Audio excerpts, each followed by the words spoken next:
attention behaviors, and they're the infant's ability to draw attention from another person. And then orienting when their name was called. And by the way, that's another behavior you get a lot of chance to see because people run around with their video recorders and say, "Johnny, Johnny." And so you can see whether the child is orienting when they hear their name called. Now, here we happen to have two people that are world-renowned experts in infant development who are trying to develop early infant markers for autism, and along with myself. And we believe that these three behaviors hold a lot of promise for eventually being able to recognize infants with autism as early as maybe 6 to 8 months of age. The first one is attention to faces, which we've already spoken a lot about. And the second one is attention to speech. And you may recall I mentioned a moment ago that the baby with autism didn't orient when they heard their name called. Now you see babies normally orient when their name called about 7 months of age. Now what Pat Kuhl here at the university, who's a world-renowned expert on the development of speech in infants, she has found that many young children with autism actually have problems in being able to distinguish the phonemic units of speech. So she did an experiment using that electrophysiology technology that I showed you earlier to see whether children with autism had differential brain responses when they heard the sound pa as compared to ba. Now, very young infants will show a differential brain response to those two stimuli. And she found that many of the children with autism were not making this simple perceptual distinction between these phonemic units. Now, this tells us that many of these children have fundamental problems in speech processing. And by the way, most people thought that autism did not involve that aspect of language. They thought mostly it had to do with the social and emotional component of language processing. Now, Pat has also found that young children with autism don't show a normal preference for speech sounds over non-speech sounds. So this is also possibly going to be a useful early indicator. And finally, Andy Meltzoff is looking at the process of imitation. And as you may know, babies love to imitate other people. And not only that, imitation is a skill that develops very early on. Even neonates are capable of imitating the facial expressions of other people. And it turns out that children with autism have a profound difficulty in the area of imitation. Some of these children appear not to be able to map their own body movements onto other people's body movements. Other children seem to be pretty good imitators, but they simply don't have the proclivity to imitate in social situations. So we think that imitation also may be a useful early marker.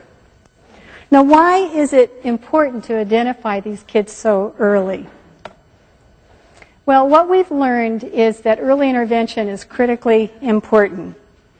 And by early intervention, what I mean is the child needs to receive a minimum of about 25 hours of intensive one-on-one teaching where the most basic skills of making eye contact, sitting in a chair, orienting to speech are taught systematically one by one.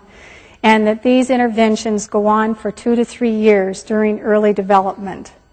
And we find that if children are diagnosed by age 2 to 3 and receive these early intensive intervention, that many of these children have very dramatic gains. Now, not all of the children respond dramatically, but a large proportion of children have IQ gains that can be 2 standard deviations, 28 points, so that early on they would be functioning in the mentally retarded range, and by age 5 would have a normal IQ, go into a regular classroom, be able to develop friendships, and go on to live a normal life. So these are very important for children to receive. Now, last year, the National Research Council, this is a group of scientists who advised Congress on social policy, met to make recommendations about what kind of treatment children with autism should be receiving. And they made the recommendation that children with autism should be receiving at least 25 hours of intensive early behavioral intervention during the preschool years. Now, here at the University of Washington, we're very lucky that through a donation, private donation, we were able to develop an autism center where now we have increased accessibility to these interventions for children with autism in the greater Puget Sound area. And we've also developed a professional training program with the idea of training people in our community to be able to deliver these interventions so that we can increase capacity of these children to receive these interventions. But accessibility is just one step, and the other issue is affordability.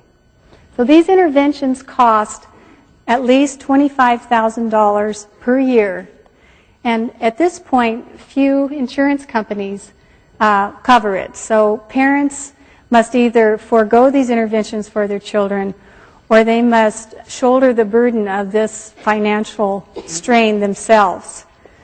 Now, I'm extremely pleased to say that Microsoft Corporation, through parent advocacy in conjunction with people here at the Autism Center, is the first company, to our knowledge, to pay for an insurance benefit coverage of $75,000 for each child with autism to receive this type of intervention. And we applaud Microsoft for doing that, and we hope other companies will follow suit. Now, these kind of interventions obviously make ethical sense. They have profound effects on people's lives. But it turns out that they also make financial sense. There have been at least 2 cost-benefit analyses that have been conducted. One which showed that by 22 years of age, it's a $200,000 cost savings per child, and by 55 years of age, $1 million cost saving per child, because they're not needing to use the mental health and other kinds of services through the schools that are required when they don't receive these interventions. Now, early detection and treatment are clearly important, and this brings us full circle back to the beginning of my talk, when we talked about the importance of discovering genes. Clearly, the goal is to find the genes, and we can imagine the day when we might be able to screen very young infants for susceptibility genes to autism. We might be able to know which child should have this kind of vaccine regime versus that. We might be able to intervene early on. Farther in the future, we can also look towards gene therapy, particularly as we come to better understand how genes regulate brain development. Furthermore, by understanding the gene, we will come to understand the basic biologic defect in autism, and this will immediately point towards drug therapies that can be useful. So in the beginning of my talk, I said I hope to leave you with a better understanding of the cause and the treatment of autism. Tonight, I've only been able to offer partial answers and clues that can guide us on this search. I haven't been able to provide many solid answers to the puzzle of autism. However, I'm very impressed with the advocacy and the dedication of so many families and of the scientists. And along with that, I see amazing advances in the technologies that are being used to study autism. So what I believe I can offer tonight is hope. Hope for new answers that someday will make a real difference in the lives of people with autism. Thank you.